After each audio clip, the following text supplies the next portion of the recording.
supports the due process clause of the 14th Amendment.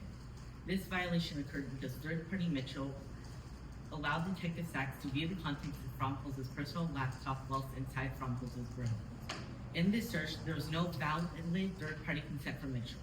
There was no actual authority, no apparent authority, nor did the totality of circumstances known to the detective at the time allude to Mitchell having the ability to consent. There were clear indications that Fromholz had an expectation of privacy. After Detective Sachs arrives, Mitchell and Sachs find a closed door that led to Fromholz's room.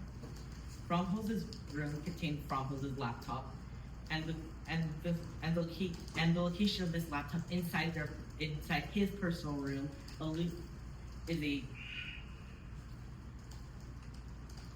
in his personal room rather than the common room of the hotel room suggests that he had a greater interest in keeping the contents private, as in United States v. Griswold, where the defendant's laptop was located inside the defendant's bedroom. A closed door is another indication of a greater expectation of privacy to everyone else outside the room, similar to when someone's using the bathroom. Both of these factors should have been considered by Detective Sachs. In the United States v. Andrus, the court said it may be unreasonable for law enforcement to believe a third party has authority to consent to the search of an object particularly associated with a high expectation of privacy.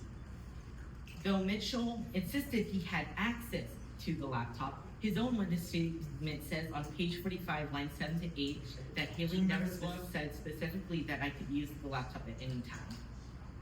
More importantly, Mitchell obtained the password by dubious means. Mitchell previously had the old password to Fromholz's laptop. Then Fromholz changed the password and did inform Mitchell of the new password. On the same day that Fromholz changed it, however, Mitchell was able to find it when Mitchell and Fromholz were hanging out. Looking over Fromholz's shoulder whilst Fromholz was using the laptop, Mitchell was able to see Fromholz type out the new password and deliberately memorized it without Fromholz's knowledge.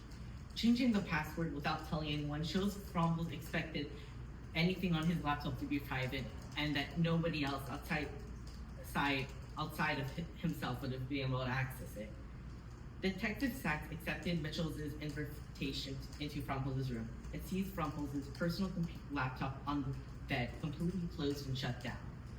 Mitchell opens the laptop and begins 1 minute. The login process for Detective Sachs. Mitchell's common authority ends here, as halfway through typing the new password, Mitchell deliberately turns to look and makes a sign at the detective. This is a major sign of ambiguity with a meaning closely related to admission of wrongdoing, and that anyone witnessing should keep quiet. Mitchell's own witness statement supports this interpretation on page 45, lines 24 to 25 with, "That's why I made the sign in front of Sachs, because I don't think Haley knew that I knew the password." Mitchell clearly knew they were accessing Fromholz's personal laptop without Fromholz's consent. A discovery that causes ambiguity on a third-party authority to consent is relevant, as in United States v. Purcell, it held that apparent authority cannot exist if there is ambiguity as to the asserted authority, and the searching officers do not take steps to resolve the ambiguity. Thank you, Your Honor. That would be all. Thank you, counsel. Good. Okay, there's 356.